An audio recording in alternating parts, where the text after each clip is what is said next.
Hello, everyone. Welcome to Champions Online with Suhas Vedam, brought to you by Crackbuzz. In today's episode, the champion who joins us is someone who was in India under 19 side in 2014. He represented India in 2016 as well and was the highest wicket taker for our country. He's young, he's raw, and he's very fast. Very warm welcome, Mr. Avesh Khan. Thank you Suhas भाई।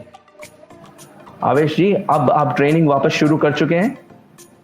हाँ, training तो start कर दिया है मैंने वापस, लेकिन खुद का पर्सनल ट्रेनिंग कर रहा हूँ अभी। मतलब अगर बारिश हो जाती है तो रोड पे रनिंग करता हूँ, और फिर उसके बाद अगर अपने क्लब जाके वहाँ जो भी अपना स्ट्राइडिंग है और थोड़ा बहुत बॉलिंग है और स्क्रीम्स है, तो उसके लिए मैं वही है कि उसको कंटिन्यू कर रहा हूँ। और काफ़ी अच्छा फील हो रहा है, काफ़ी बेटर फील हो रहा है, क्योंकि एक अच्छा लंबा रेस्ट हो गया था 70 दिन का, और उसके बाद काफ़ी अच्छा लग रहा है, क्योंकि चीज़ें वापस नॉर्मल हो रही है और बॉडी वापस अपनी रिदम में आ रही है, तो काफ़ी अच्छा फील हो रहा है अभी। एक फास्ट बॉलर होने के नाते आपको लगता है कि आप अब मैच रेडी हो चुके हो या थोड़ा और वक्त चाहिए अगर मैच रेडी होना है? मैच रेडी होने के लिए थोड़ा सा टाइम हो चाहिए, क्योंकि उसके पहले हो सकता हो कोई भी अगर टूर्नामेंट आए, बीसीसीआई टूर्नामेंट, तो उसके पहले थोड़ा सा वक्त चाहिए होगा। क्योंकि अभी तक इतनी प्रैक्टिस हुई नहीं है, इतनी बॉलिंग हुई नहीं है, तो हो सकता हो बॉडी इंजरी प्रोन बन सके या कुछ निकल्स आ जाए। तो वही है कि कंटिन्यू मतलब ये है कि 10-12 दिन का अच्छा बॉडी को लोड देना पड़ेगा बॉलिंग में, और उसके बाद 1-2 प्रैक्टिस मैचेस खेलना पड़ेंगे। उसके बाद ही हो सकता हो कि सभी की बॉडी मैच रेडी हो पाएगी, ना कि मेरी। थिंक फास्ट बॉलर्स होने के नाते ज़्यादा। हाँ, एक फास्ट बॉलर होने के नाते भी, और एक मतलब एज अ बैट्समैन होने के नाते भी, और एज अ स्पिनर भी होगा तब भी।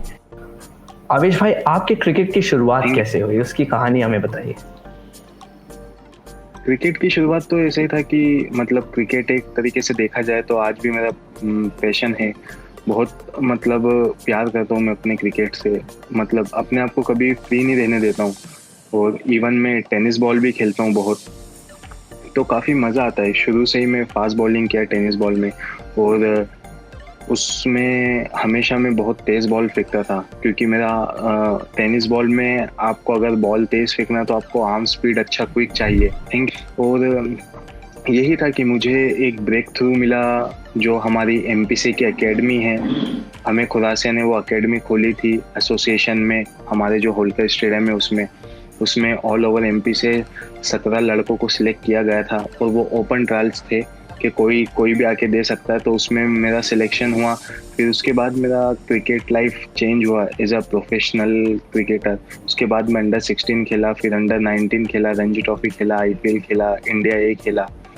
तो वही है, फिर वो बस वही एक जो टर्निंग पॉइंट बोलते हैं ना, सबकी लाइफ का टर्निंग पॉइंट एक रहता है जहाँ से वो उनका क्रिकेट स्टार्ट होता है। तो मेरा लाइफ का टर्निंग पॉइंट वही था जो एकेडमी में सिलेक्शन हुआ, क्योंकि वहाँ मुझे अच्छे कोचेस मिले, अच्छे ट्रेनर्स मिले, अच्छे फिजियोज मिले, और अच्छा गाइडेंस मिला। थिंक आपने बताया था कि आपको कोई रोल मॉडल नहीं था, लेकिन आप कुछ ना कुछ सीख लेते थे बचपन में जब आप क्रिकेट की शुरुआत कर रहे थे।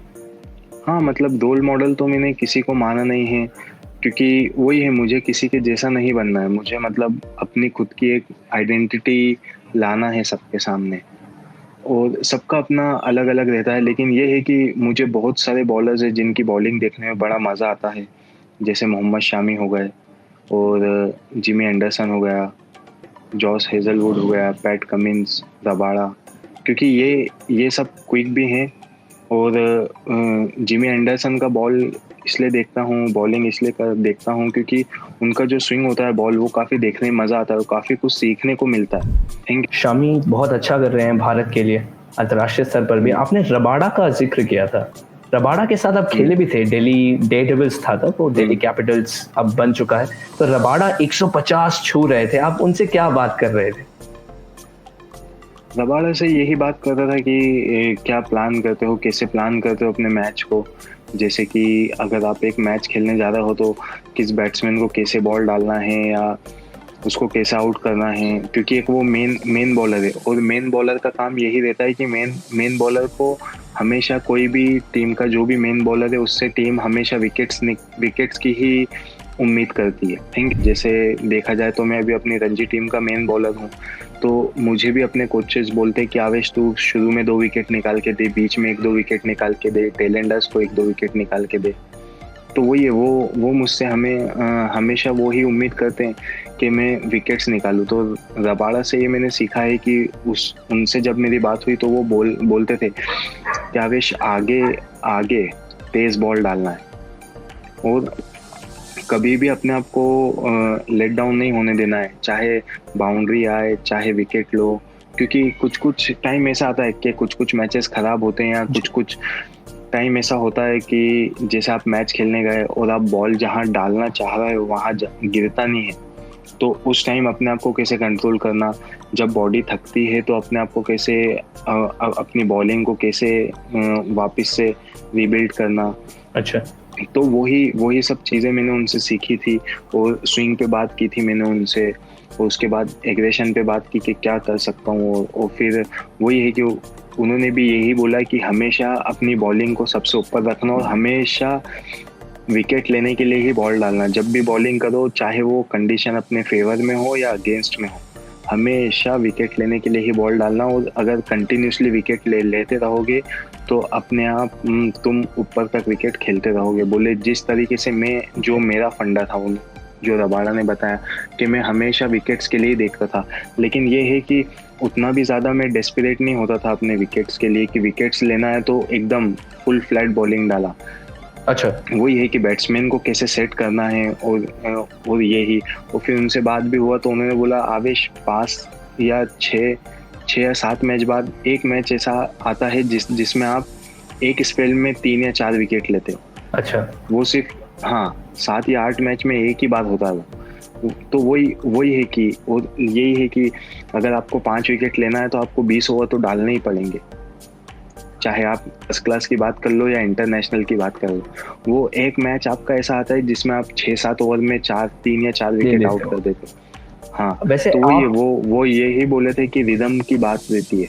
अगर आपका जिस दिन रिदम ठीक आ रहा है, आप जहाँ सोच रहे हो वहाँ बॉल डल रहा है, सबसे इम्पोर्टेंट यही है आपका रिदम, और आप जहाँ बॉल डालने का सोच रहे हो या जो स्विंग आप डालने का सोच रहे हो। तो ये काफ़ी सारी चीज़ों की बात हुई है, तो काफ़ी मज़ा आया उनके साथ बात करके, उनके साथ रह के और उनकी मेंटालिटी समझ के और सारी चीज़ें उनको देख के काफ़ी अच्छा लगा। आपके अंडर 19 वर्ल्ड कप के सफर के बारे में बात करते हैं। 2014 में आपका चयन हुआ था टीम में, ज्यादा मौके हालांकि मिले नहीं, लेकिन क्या आप वाकिफ हो गए थे उस स्तर से कि जब मैं 2016 में वापस मौका मिले तो उभर के आ पाऊं? हाँ, वो ही था कि 2014 में मैं खेला, मुझे इतना चांस नहीं मिला और हम एक्चुअली में क्वार्टर फाइनल में बाहर हो गए थे, तो इतना ज़्यादा एक्सपोजर हमें मिला भी नहीं। वो काफ़ी अच्छी टीम थी हमारी, लेकिन फिर वही था, मैं 2014 का जो वर्ल्ड कप था उसके बाद मैं इंदौर आया, तो मैंने अपने आप को सेल्फ एनालाइज किया कि मुझे क्या इम्प्रूव करना है, क्या नहीं करना है। और फिर उसके बाद मुझे रणजी ट्रॉफी कॉल आया, मतलब डेब्यू मैच खेला मैं अपना रणजी ट्रॉफी का। तो काफ़ी मुझे लगता है कि वो एक यंग क्रिकेटर के लिए बहुत बड़ी अपॉर्चुनिटी रहती है अगर आप रणजी ट्रॉफी का मैच खेलो एकदम, जब आप कहीं से भी 90 इंडिया या जोन के मैचेस या कोई भी मैचेस खेल के आ रहे हो आप जूनियर लेवल के, उसके बाद अगर आपको स्टेट टीम में मौका मिलता है, रणजी ट्रॉफी खेलने का मौका मिलता है, तो आपका कॉन्फिडेंस बहुत ज़्यादा बूस्टअप होता है। थिंक 19 खेलने के पहले या 19 खेलने के बाद तो एक अलग ही कॉन्फिडेंस में जाता है वो कोई भी। और मैं जोन के कैंप में गया तो मैं अलग ही कॉन्फिडेंस में गया, और फिर जोन में गया तो मैंने अपने पहले ओवर में हैट्रिक लिया। तो काफ़ी एक क्योंकि एक्सपीरियंस आ गया ना थोड़ा रणजी ट्रॉफी खेल के, और ऊपर का लेवल खेल के थोड़ा एक्सपीरियंस आ गया, क्योंकि फिर वापस जब मैं 19 खेला तो मुझे हर चीज़ का एक्सपीरियंस था कि मुझे कैसे अपने आप को स्टेबल करना है, कैसे टीम के लिए विकेट्स निकालना है। और फिर उसके बाद चैलेंजर ट्रॉफी हुई, तो चैलेंजर ट्रॉफी में भी मैंने हाईएस्ट विकेट टेका था, 3 मैच में 10 विकेट थे मेरे। नहीं, जो इंडिया में चैलेंजर ट्रॉफी राहुल सर ने कराई थी। वो वाले आप जैसे कह रहे थे कि आप रणजी ट्रॉफी खेल के जब अंडर 19 में पहुंचे तो आपके लिए आसान पड़ गया था वो, क्योंकि बैट्समैन का भी जो लेवल था वो थोड़ा सा गिर गया था यहाँ पे। तो वो कितना मायने रखता है जब आप अपने परफॉर्मेंस को देखते हैं बांग्लादेश के खिलाफ? क्या ये वही थी जो चीज़ आप कह रहे हैं कि बांग्लादेश के खिलाफ आपको बहुत आसान लगा? हाँ वो ही था, क्योंकि देखिए कि पहला पहला टूर था 19 इंडिया का, और एक्साइटमेंट तो रहती है। और यही है कि जैसे कोई भी खेलेगा, मैं ना कि मैं ही, मेरी जगह कोई भी पहला मैच खेलेगा और इंडिया की जर्सी पहनने का भी फील बहुत ही अलग है। मतलब उसको वर्ड्स में अपन डिस्क्राइब ही नहीं कर सकते या बता ही नहीं सकते, जी। क्योंकि पहला पहला मैच था और मैच खेल रहा था। तो राहुल सर से ही बात हुई थी, तो राहुल सर ने बोला तुम्हें टीम को लेके चलना है, बॉलर्स को सबको लेके चलना है। तो काफ़ी एक अच्छा, क्योंकि हम काफ़ी लो स्कोरिंग गेम था वो, उसमें मतलब हम 125 ही बना पाए थे, जिसमें से नीचे नीचे जाके मैंने 25-30 रन बनाए थे। 25 रन तो बनाए एक थे आपने। अच्छा हाँ काफ़ी कॉन्फिडेंस आ गया था। और फिर उसके बाद मुझे पहली बॉल पे ही अपना विकेट मिला, और मैंने 4, अभी भी याद है मुझे, 6 ओवर में मैंने 4 रन दिए थे, 4 विकेट लिए थे, 4 मेडन थे। तो वो एक मतलब देखा जाए तो मेरी लाइफ का सबसे मेमोरेबल मैच रहेगा वो। थिंक वो काफ़ी एक अच्छा पॉजिटिव नोट था वो। फिर राहुल राहुल सर ने मुझसे बात की कि तुम्हें ऐसे ही खेलना है और तुम्हें ऐसे ही टीम को लेके चलना है, क्योंकि तुम सीनियर बॉलर हो, तुम एक वर्ल्ड जी। कप खेल चुके हो। थिंक क्योंकि वही था वर्ल्ड कप, एक जो बडिंग क्रिकेटर है उनके लिए बहुत बड़ा प्लेटफॉर्म रहता है। अच्छा। और हो सकता हो लाइफ चेंजिंग मोमेंट भी आ जाए उसमें कुछ भी, क्योंकि अगर आपने 19 वर्ल्ड कप में अच्छा किया तो आप इंडिया ए के लिए पिक हो सकते हो, बिल्कुल। आईपीएल के लिए पिक होते हो। हम्म। तो काफ़ी एक यही है कि कोई भी 19 वर्ल्ड कप खेलता है तो वो हमेशा एक्स्ट्रा ऑर्डिनरी परफॉर्मेंस ही करने को देखता है, कि यही है कि जो आगे का फिर वो क्रिकेट रहे वो मेरे लिए थोड़ा इजी हो जाए। आईपीएल में जिस तरीके से आप सेलेक्ट हुए थे वो खुद ही में एक कहानी है। आपका नाम ऑक्शन में था नहीं, लेकिन आप आरसीबी में उनके लिए खेल रहे थे, आखिरी के मैचेस में आप दिखे थे उनके लिए, और विराट कोहली के साथ खेलना कैसा लगा आपको? हाँ वो भी एक अपने में ही अलग कहानी है, क्योंकि मैंने वर्ल्ड कप में 12 विकेट लिए थे, लेकिन मैं जी। आईपीएल में पिक नहीं हुआ था, ऑक्शन में मैं पिक नहीं हुआ था। फिर उसके बाद क्या हुआ ना, मैं एमआरएफ पेस फाउंडेशन में था, वहाँ ट्रेनिंग जी। करने चले गया था। उसके बाद फिर मुझे आरसीबी के मैनेजर का फ़ोन आता है बीच, मतलब जिस साल आरसीबी फाइनल खेला था उस साल। तो मैं उस टाइम चेन्नई में था, तो चेन्नई में मुझे फ़ोन आया कि आपको यहाँ आना है बेंगलोर, हमें आपको देखना है। जी। 2014 के वर्ल्ड कप में, अंडर 19 वर्ल्ड कप में आपके कोच थे भरत अरुण, और 2016 में राहुल द्रविड़। तो इन दोनों के बारे में आप मेंटल एस्पेक्ट के बारे में ज़्यादा बात करते थे?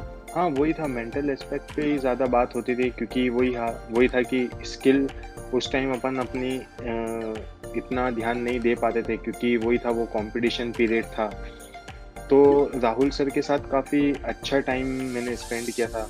एक बार हम बूट कैंप के लिए गए थे जस्ट वर्ल्ड कप के पहले, तो हम सब खाना खा रहे थे, पूरी टीम, और सब ने खाना खा चुके थे। और मैं और राहुल सर बैठ के बात कर रहे थे, तो उन्होंने पूछा कि फैमिली में कौन है कौन नहीं है। तो काफ़ी एक अच्छा फील हुआ। वो जब तक मैंने अपना खाना ख़त्म नहीं किया वो मेरे साथ ही बैठे रहे, तो वो काफ़ी मुझे अच्छा। अच्छा लगा। उनका एक मतलब इतने बड़े प्लेयर, इतने लेजेंड होने के बाद भी ऐसा किया। और फिर वही था, वर्ल्ड कप फाइनल था, उसके पहले मीटिंग ली उन्होंने बोला कि ये जो वर्ल्ड कप फाइनल है ये तुम्हारी लाइफ का बड़ा दिन नहीं है, तुम्हारी लाइफ का बड़ा दिन वो है जब तुम इंडिया के लिए टेस्ट खेलोगे, बॉक्सिंग डे टेस्ट मैच खेलोगे, उस पर टेस्ट मैच खेलोगे, वर्ल्ड कप फाइनल खेलोगे। तो ये काफ़ी सारी चीज़ें उन्होंने बताई, तो काफ़ी हम मोटिवेट हुए जी। थे उस दिन। और वही था कि हमने उस दिन सभी टीम ने सोचा कि नहीं यार, हमें यहाँ तक ही नहीं खेलना, अंडर 19 ही नहीं खेलना है या रणजी नहीं खेलना है। और उस दिन से हम सब ने एम बना लिया कि हमें इंडिया के लिए तो खेलना ही है।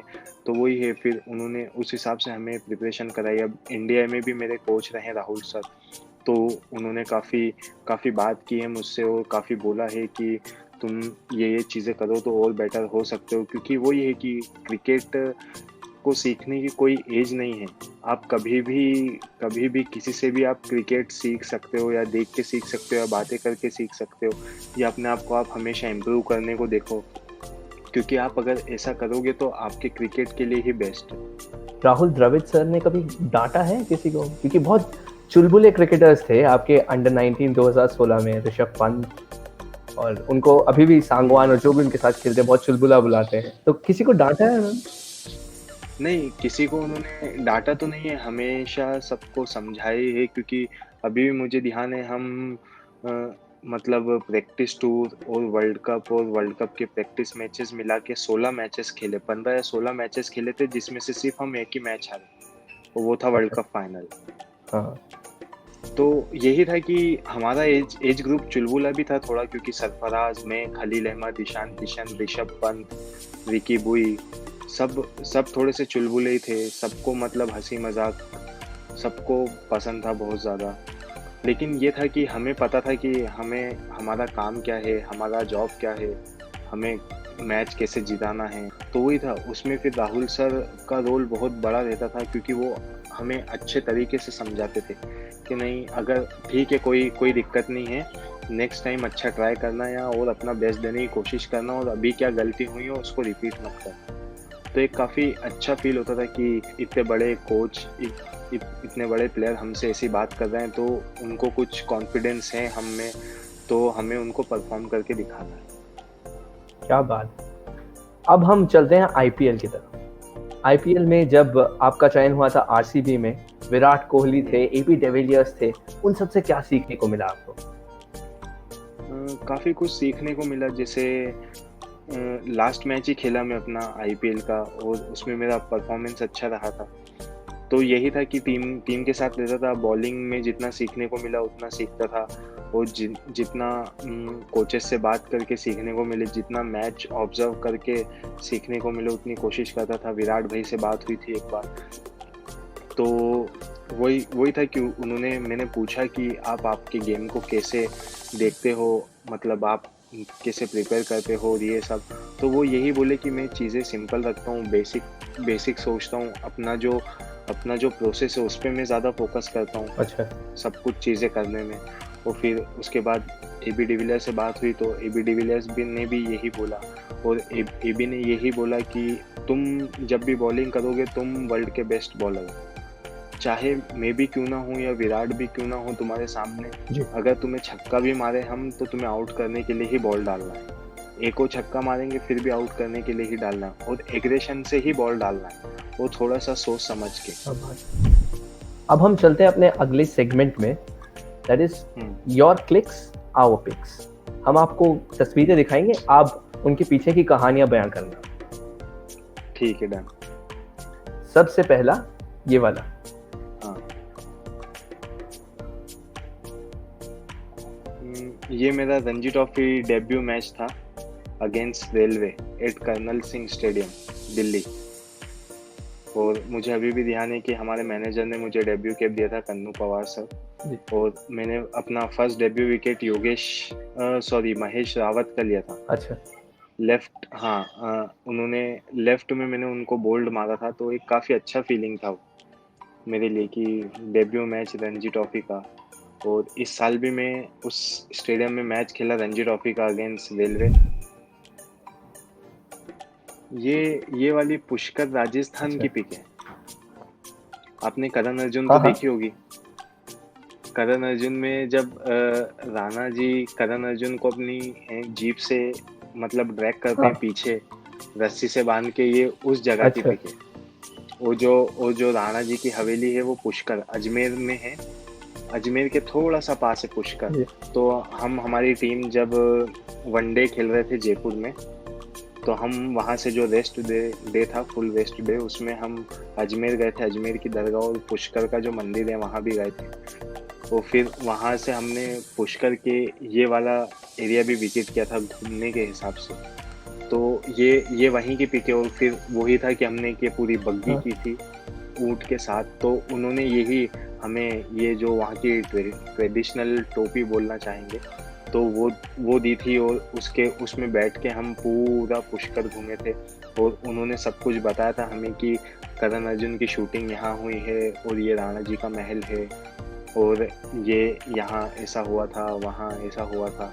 तो काफ़ी कुछ बताया था, और यही था कि टीममेट्स के साथ जाने का मज़ा बहुत अलग ही रहता है। हँसी मज़ाक चलता है अपना, वो साथ साथ में घूमना फिरना हो जाता है, एक दूसरे को और अच्छे से जानते हैं। वो ये ऑन द फील्ड और ऑफ द फील्ड दोनों दोनों में वो चीज़ें सपोर्ट करती हैं। ऑन द फील्ड आपको सबसे ज़्यादा सपोर्ट कहाँ से मिलता था जब बात होती थी स्लेजिंग की? जब आपको स्लेज करना हो ऑपोजिशन टीम को, तो क्या आपको सबसे ज़्यादा सपोर्ट कौन करता था? पहले बात तो ये है कि मैं स्लेज करता ही नहीं हूँ अच्छा, बैट्समैन को। आज तक मैंने स्लेजिंग नहीं की है, जब तक कि कोई बैट्समैन या कोई कुछ आगे से रह के ना अच्छा, बोले। क्योंकि मेरे हाँ, कोई अगर आगे से रह के बोलता था तो मैं कुछ बोलता था, नहीं तो मैं अपना चुपचाप बॉल डालता हूँ और मतलब वही है कि अपना एग्रेशन में अपनी बॉलिंग में यूज़ करता हूँ, ना कि वर्ड्स में यूज़ करता हूँ। जी, जी, वही है क्योंकि वही है कि उससे मेरा थोड़ा फ़ोकस, मुझे ऐसा लगता है कि मेरा फ़ोकस थोड़ी दूसरी जगह शिफ्ट होता है। अच्छा, जी। तो मैं वही हाँ, हाँ, तो मैं वही है कि मैं वही है कि अपना जो एग्रेशन है वो बॉलिंग में दिखाता हूँ, ना कि अपने वर्ड्स से। ठीक है। अगली तस्वीर ये।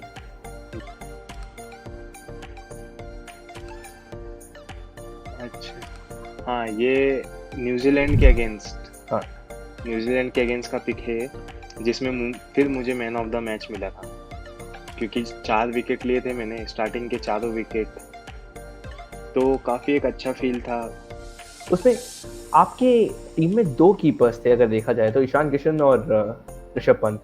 हुँ, इन दोनों में हाँ। आपके हिसाब से किसको आप चाहोगे कि कीपिंग करे आपके लिए? किसके साथ एक बॉन्डिंग ऐसी है कि आप बिना बोले भी समझ सकते हैं कि क्या ये किस तरीके की डिलीवरी हो सकती है? ऐसे काउंटर साइन किसके साथ है? नहीं, वैसे तो ऋषभ ही करता था शुरू से कीपिंग, तो वही था, ईशान ने कीपिंग किया ही नहीं है। तो 19 के टाइम्स में अपने, हाँ, क्योंकि वो कैप्टन था तो वही था कि मैं ऋषभ को ही प्रेफर करूंगा, क्योंकि उसने कीपिंग कीपिंग उसी ने की थी जी। 19 के टाइम। और जैसे हम किसी भी इंग्लिश टीम के अगेंस्ट खेलते थे, मान लीजिए न्यूजीलैंड, ऑस्ट्रेलिया, या जिनको हिंदी समझ नहीं आती थी, हुँ, तो मैं बता देता था, या श्रीलंका हुआ, तो उन ऋषभ को मैं बता देता था कि मैं कौन कौन सा बॉल डालने जा रहा हूँ या कौन सा नहीं, क्योंकि इसमें मैंने सेकंड या थर्ड विकेट ऐसे ही लिया था।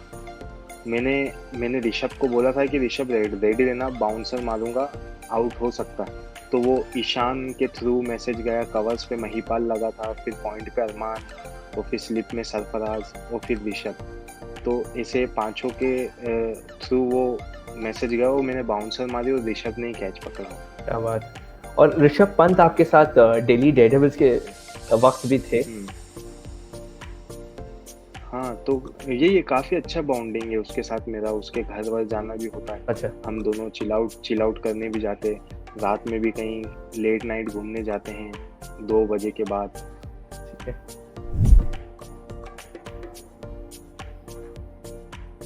ये ऐसी चीज़ जो आपके दिल के बहुत करीब है। हाँ, ये वो वो ही पिक है बांग्लादेश वाले मैच की, क्योंकि उस मैच में क्या हुआ था कि पहला मैच था हमारा 19 का, वो मतलब प्रैक्टिस टूर का पहला मैच था, या साइड टूर बोल लीजिए उसको। और उसमें मैंने मैच विनिंग परफॉर्मेंस किया, तो मीडिया, ऑब्वियस सी बात है, फर्स्ट मैच था तो मीडिया भी ज़्यादा थी, और कोलकाता में काफ़ी एक अच्छा बेस है मीडिया का। अच्छा, तो हम्म, तो वहाँ वही था कि राहुल सर उस टाइम पूरी टीम की मीटिंग ले रहे थे और मैं उधर प्रेस कॉन्फ्रेंस कर रहा था। वैसे मुझे, मेरा मन तो नहीं था प्रेस कॉन्फ्रेंस का, लेकिन हमारे मैनेजर आए तो उन्होंने बोला कि आवेश को बुला रहे हैं सब मीडिया वाले। तो फिर राहुल सर ने बोला कि आवेश तुम वहाँ चले जाओ, बाकी मेरा टीम मीटिंग लेता हूँ। और फिर उसके बाद फिर ये वो ये वो ही सीन है जब मैं मतलब मीडिया से बात करने के बाद आया, और फिर उन्होंने मुझे समझाया कि आवेश यही यही तुम्हारा रोल है। और मैं इन सबको बता रहा था कि तुम एक वर्ल्ड कप खेल चुके हो, तुम्हें एक्सपीरियंस है, तुम लीडिंग मेन बॉलर हो टीम के, तो जो भी कुछ रहे तो इससे बात करो, और चीज़ें समझो, और पूरी टीम को साथ में लेके चलो। तो काफ़ी एक अच्छा फील हुआ था उस टाइम, और काफ़ी मतलब थैंक यू बोलना चाहूँगा जिसने भी ये पिक क्लिक किया, क्योंकि कुछ कुछ चीज़ें जो रहती है वो मेमोरेबल चीज़ें रहती हैं। जी। और अब ये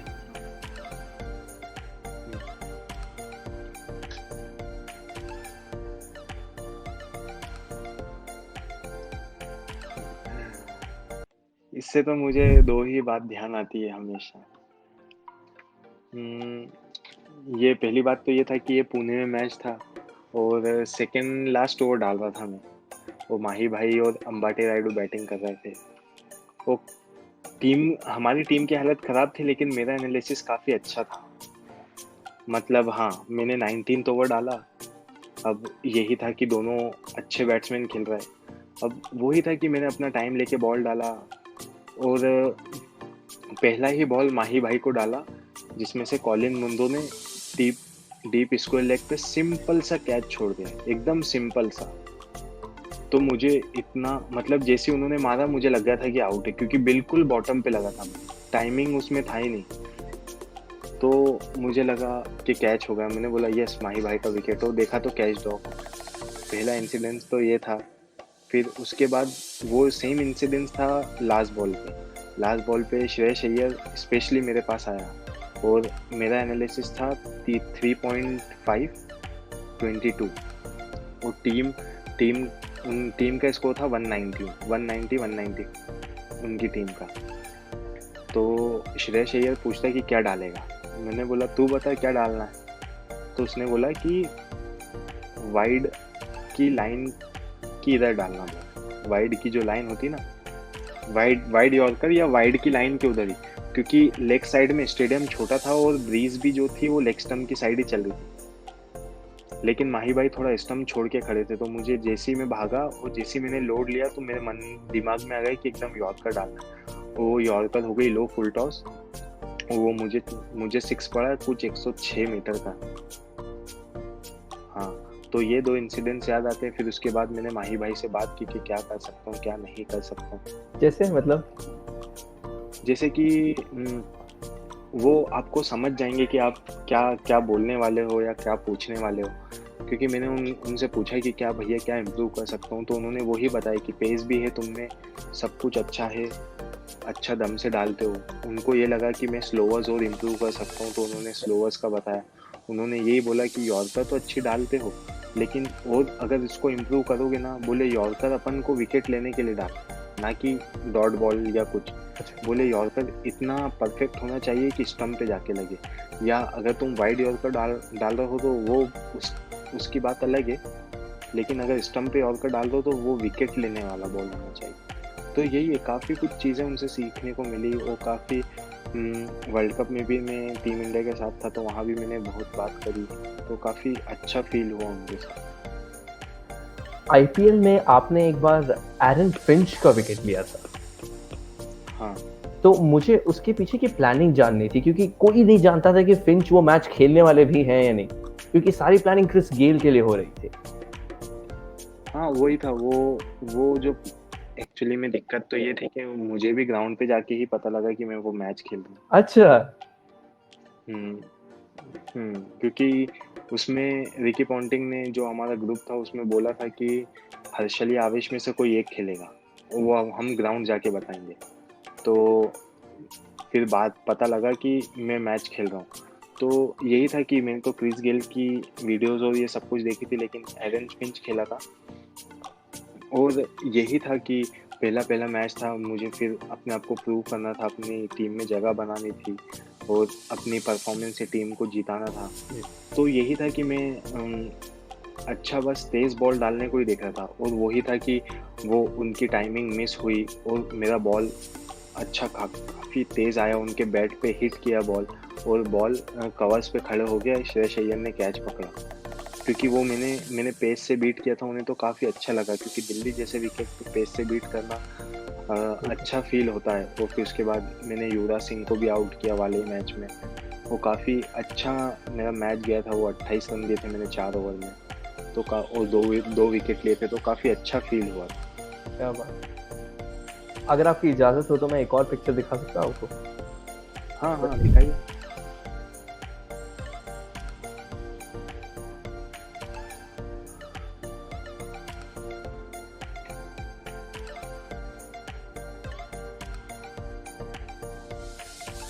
अच्छा, ये वाली। हाँ, ये एक सेलिब्रेशन के बारे में बताइए मुझे। हाँ, वो सेलिब्रेशन एक्चुअली में मेरे भांजे के लिए था, मेरी बहन का जो छोटा लड़का है। अच्छा। उसके लिए। क्योंकि वो मुझे टीवी पे देखता हूँ। जब भी मैं जैसे आईपीएल में देखता था तो मैं वीडियो कॉल पे ज़्यादा बात करता हूँ उनसे, और हमेशा वीडियो कॉल पे ही करता हूँ, क्योंकि जब इंदौर में रहते हैं तो बात अलग रहती। बाकी आजकल के बच्चों को टेक्नोलॉजी यूज़ करना बहुत अच्छे से आती है। वो बराबर मुझे वीडियो कॉल करता है और उसकी मेरी बहन से बोलता है कि मुझे मामा से बात करना है, मामा से बात करा। तो वो जब भी मैं फ़ोन रखता था और तो वो मेरे को एकदम फ्लाइंग किस देता था, आई लव यू बोलता था, बोले बाय बाय, अपना ध्यान रखना। वो छोटा सा ही 2 साल के ही था वो जब। तो वही था कि उसी के लिए मैंने वो फ्लाइंग किस डेडिकेट किया, क्योंकि काफ़ी अच्छा लगा था। आप वहां जाके प्लान कर रहे थे ये, आप बीच मैच में प्लान किया था आपने ये रसल की विकेट ऐसे लेनी, या फिर आप पहले से एनालिसिस करके बैठे थे कि उनकी वीडियो एनालिसिस कर चुके थे कि नहीं, यहाँ वो जो पे वीडियो इसके लिए कर एनालिसिस सकते किया था हैं उसमें तो बॉलिंग? स्लोवर का था, लेकिन स्लोवर वर्क नहीं किया था क्योंकि उससे मुझे 2 छक्के पड़ गए थे। तो वही था कि फिर उसके बाद तो अपन वीडियो देख नहीं सकते, फिर जो गेम में चल रहा है एकदम मोमेंट, उस पे अपन को ज़्यादा फोकस करना है। हाँ, तो वो हमने ओके। उसी टाइम अय्यर और मैंने बात किया, प्लान अपने क्लियर किए, फील्ड सेट की और उसके हिसाब से बॉल डाला। अय्यर को आप 2014 के अंडर 19 वर्ल्ड कप के दिनों से जानते हैं, जब विजय जोल कप्तान थे तब अंडर 19 वर्ल्ड कप में, लेकिन ये भी थे, अय्यर भी थे आपके साथ, तो तब से जानते हैं। तो ये जो बॉन्डिंग बनी है तो काफी मदद करता है जब अय्यर कप्तान बनते हैं और आप गेंदबाज। हाँ, क्योंकि वो भी यंग है, वो समझता है कि मुझे क्या फील्ड चाहिए, और वो एकदम ओपन माइंडेड कैप्टन है कि मुझे जो फील्ड चाहिए वो ये देगा। अगर मुझसे कुछ गलती होती है या मैं वो इम्प्लीमेंट नहीं कर पाता हूँ तो वो फील्ड चेंज करता है। वो फर्स्ट प्रायोरिटी हमेशा बॉलर को ही देता है कि तुझे क्या फील्ड लेना है, तुझे स्लिप चाहिए या मिड विकेट चाहिए, तुझे कौन से 2 फील्डर बाहर चाहिए सब पावर प्ले में, तू स्लॉग में क्या फील्ड लेगा। तो वो जब अगर मैं खुद से अपना इम्प्लीमेंट करते रहता हूँ तो वो कुछ भी चेंज नहीं करता है। अगर मैं इम्प्लीमेंट नहीं कर पाता हूँ, उसमें मुझे रन्स पड़ जाते हैं या एग्जीक्यूट नहीं कर पाता, तो वो फिर अपने हिसाब से बताता है कि चल ये फील्ड में लेता हूँ और तू इस हिसाब से बॉल डाल। आवेश भाई, एक होता है 145 फेंकना और एक होता है 145 से 150 लगातार फेंकना, तो उसमें फिटनेस की काफी जरूरत है। आप कैसे देखते हैं अपने फिटनेस को? हाँ, उससे क्योंकि बहुत ही इम्पोर्टेंट है वो, क्योंकि यही है कि अगर आप जितना तेज फेंकोगे हो सकता हो आपको इंजरीज भी उतनी हो। जैसे कि आप देख लीजिए मिचेल स्टार्क हो गए, और कोई भी आप बॉलर ले लीजिए, कोई भी, क्योंकि वो ये कि मैं अब इतना क्रिकेट खेल चुका हूँ तो मुझे मेरी बॉडी समझ आने लगी है कि मुझे किस टाइम पे कौन सी डाइट लेना है, किस टाइम पे मुझे सोना है, मुझे रिकवरी किस टाइप की चाहिए, लाइक मसाज मुझे चाहिए या स्ट्रेचिंग चाहिए या स्विमिंग पूल में रिकवरी चाहिए। तो ये सब चीज़ें, और वो ये कि ज़्यादा बॉडी फटीग ना हो और उसके अलावा बॉडी पे ज़्यादा ट्रेनिंग करके लोड ना आए। Welcome Avesh Khan to the segment make your perfect bowler. Run up हो तो ट्रेंट बोल्ट जैसा। अच्छा, एक्शन हो तो उमेश यादव। हाँ, परफेक्ट एक्शन। रिस्ट हो तो मोहम्मद शामी और वसीम अकरम। स्विंग हो तो जिमी एंडरसन। नेक्स्ट लेवल, मजा आता है देख के। अच्छा, और पेस हो तो किसके जैसा? शोएब अख्तर। अच्छा, और यॉर्कर हो तो Bumrah. One and only Bumrah. Bouncer हो तो नील वैगनर। ओके। क्योंकि इतना इफेक्टिव दिखते नहीं है वो जिस हिसाब से, लेकिन जो उनका बाउंसर है ना, वो ऐसा लगता है कि जैसे अपन टीवी में देखेंगे क्या डक कर सकते हैं, लेकिन वो बैट्समैन को पता है कि वो बाउंसर ही डालेगा, लेकिन जब भी वो डक नहीं कर पाता। तो जो उनकी बाउंसर की लेंथ है वो काफी आगे है। स्लो बॉल हो तो भुवनेश्वर कुमार बेस्ट। देखा है मैंने उनको बहुत बार, पावर प्ले में भी बॉल डालते हुए। सेलिब्रेशन हो तो डेल स्टेन। तो ये है आपका परफेक्ट फास्ट बॉलर जी। जो बन चुका है। यस। अब नेक्स्ट, आईपीएल ने आपको एक फाइनेंशियल स्टेबिलिटी दी थी और आईपीएल बहुत ज़रूरी था उस मायने से भी।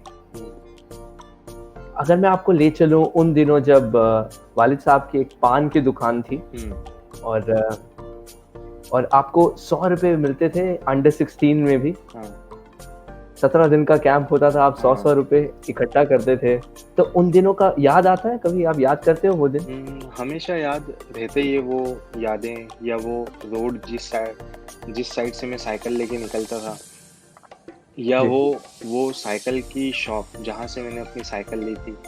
तो मैं और मम्मी हमेशा कहीं भी मार्केट जाते तो वो मार्केट के बीच में ही आती वो साइकिल की शॉप। तो मम्मी बोलती है, एक छोटी सी स्माइल आती दोनों के फेस पे और याद रहती कि बोले देख बेटा अपन यहाँ से निकलते थे, साइकिल ली थी यहाँ से, ये वो। फिर वहाँ से लाइफ चेंज हुई। और जब कैंप में अंडर 16 किया था मैंने फर्स्ट टाइम, तो 100 रुपये डीए मिलता था, डेली अलाउंस। तो वो जो मुझे 17 दिन का 1700 रुपये मिले थे, तो वो मैंने अपनी दादी के हाथ में दिए थे। तो वो काफ़ी खुश हुई थी कि मेरी पहली कमाई है। और फिर मतलब मीठा बनाया उन्होंने उन पैसों से और सबको बांटा आपस में, शायद घर के आसपास में, और ये सब। तो वो काफ़ी मोमेंट है, वो हमेशा याद ही रहेंगे। और पान की दुकान थी पापा की, तो वो था कि वो रोड से भी हम गुजरते हैं, मैं और पापा तो बोलते थे कि आपकी शॉप थी यहाँ पहले, और ये सब। क्योंकि जो इंदौर का जो कॉलेज है GSITS, अच्छा फेमस कॉलेज है, इंजीनियरिंग कॉलेज, उसके सामने ही दुकान थी पापा की, पान की शॉप की।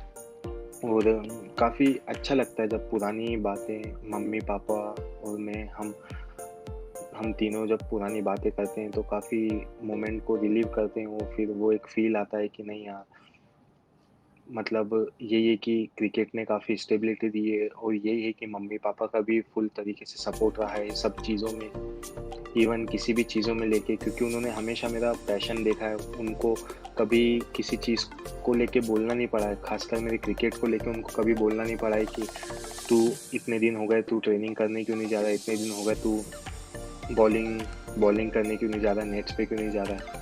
क्योंकि मैं खुद से, आज भी मैं खुद से ही उठता हूँ, खुद से ही जाता हूँ। जब आईपीएल में आप पहले आरसीबी के लिए खेले थे, उस वक्त तो ऑक्शन में आप थे नहीं, लेकिन जब पहली बार पैडल उठा था और दिल्ली ने आपको खरीदा था, तो उस मोमेंट में आप थे कहाँ? क्या फैमिली के साथ थे, क्या आप देख रहे थे ऑक्शन को? उस टाइम में हमारे नागपुर में था अंडर 23 बीसीसीआई टूर्नामेंट चला था, वनडे। और उस दिन हमारा रेस्ट डे था, जिस दिन ऑक्शन था मेरा। तो अनके बॉलर में नाम था मेरा, और मेरे साथ सभी खलील, सिराज, नवदीप सैनी और सब लोग थे। और ये था कि खुद को पता रहता ना कि पिक तो हो ही जाएंगे।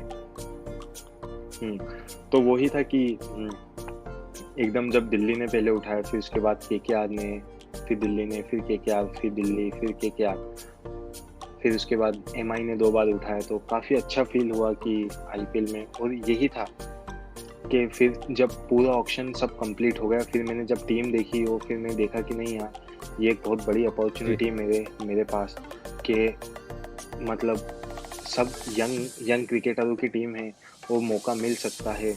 क्योंकि क्या होता है कि जो बड़ी टीम्स हैं, उनके जो 8 से 9 प्लेयर तो फिक्स रहते हैं। बिल्कुल। जैसे चेन्नई हुआ, एमआई हुआ, उनके 9 प्लेयर फिक्स है, उनके बॉलर्स फिक्स हैं, उनके बैट्समैन फिक्स हैं। वो फिर वो विकेट की कंडीशन के हिसाब से 1-2 प्लेयरों का चेंज करते हैं वो। लेकिन दिल्ली का ऐसा था, पूरी यंग टीम है, वो काफ़ी अच्छा एक्सपोजर दिया उन्होंने मुझे, काफ़ी बैक किया। रिकी पॉन्टिंग सर ने, सौरव गांगुली सर ने काफ़ी बैक किया मुझे, और हमेशा मुझे देखा कि क्या मैं इम्प्रूव कर सकता हूँ, उस पर काम किया मेरे।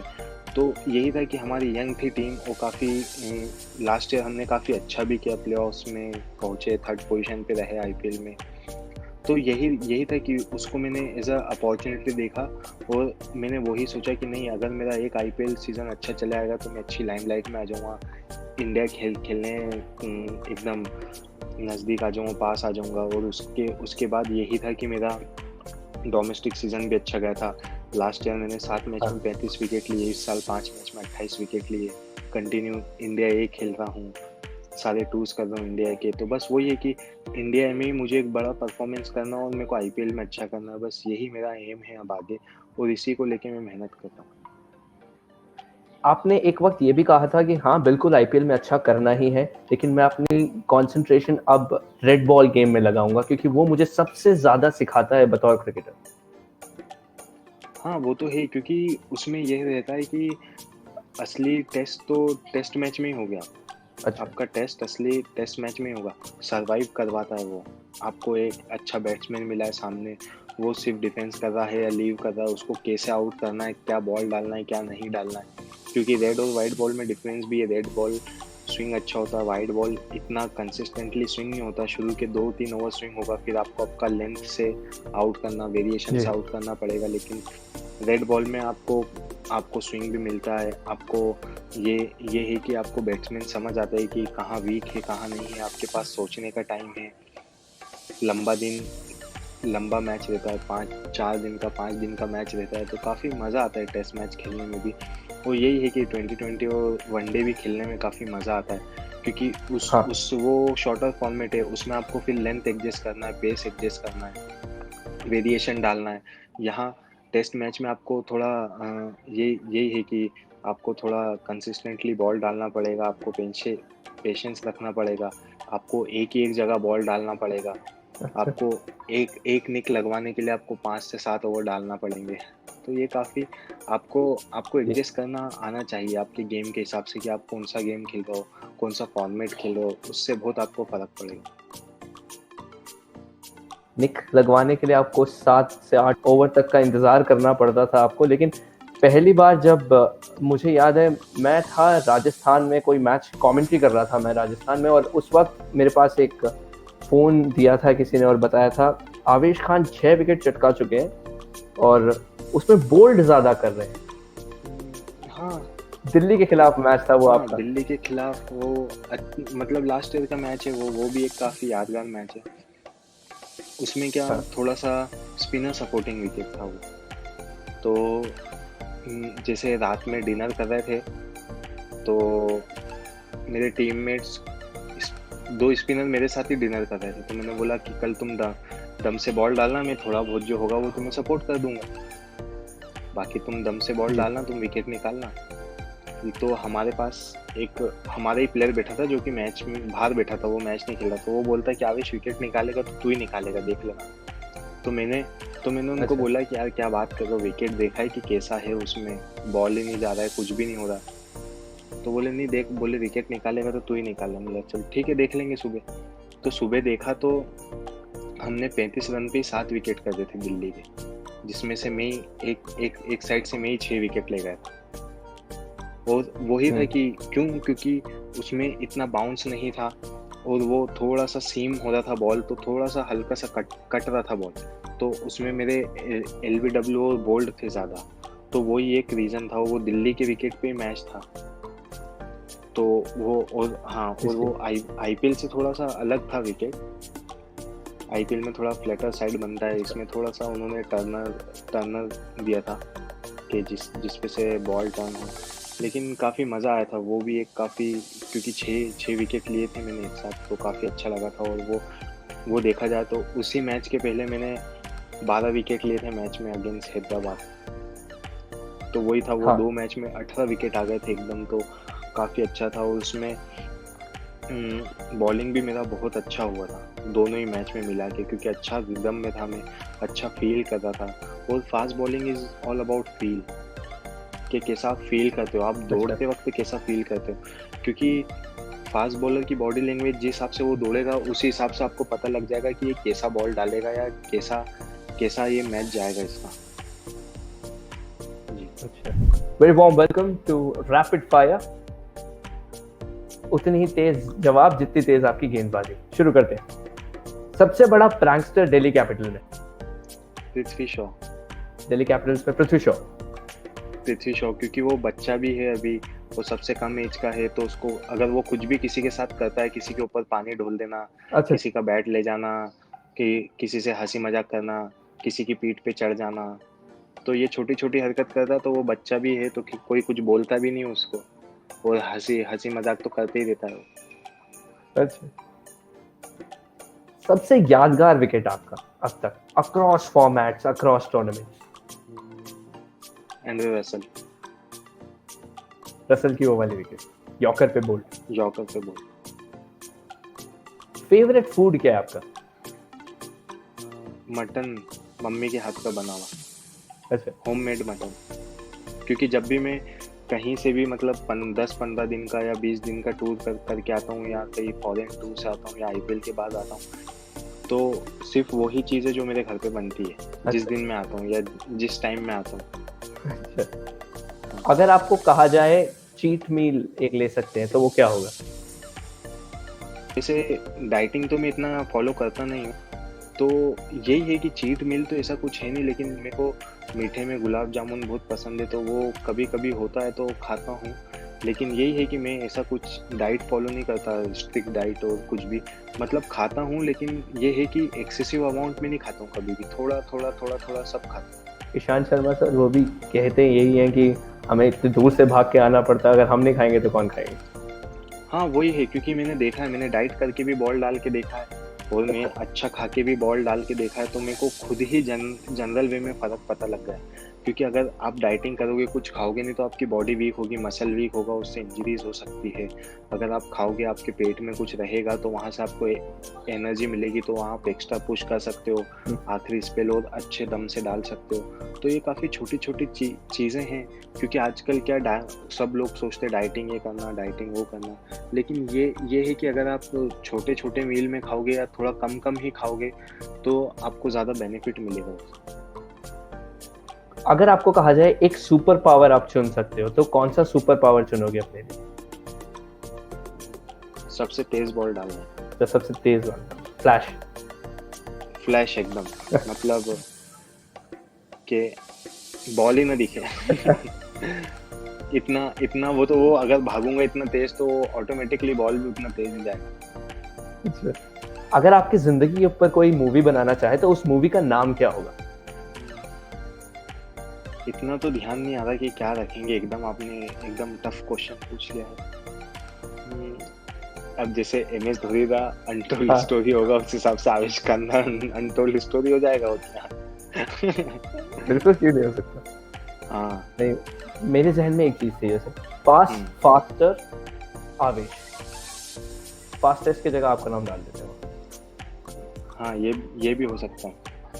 तो इस मूवी में आप किसको कास्ट करोगे as a lead actor? Hrithik Roshan. Hrithik Roshan. सबसे बड़ी चीज जो क्रिकेट ने आपको सिखाई हो? डिसिप्लिन सिखाया सबसे मेन तो, कि टाइम पे उठना, टाइम पे जाना, लोगों से बात करने का तरीका, कॉन्फिडेंस कैसे बिल्डअप करना है, अपने आप को पैशनेट कैसे बताना है। क्योंकि आपके अंदर कॉन्फिडेंस रहेगा, आप पैशनेट रहेंगे, तो आप अलग ही दिखेंगे लोग।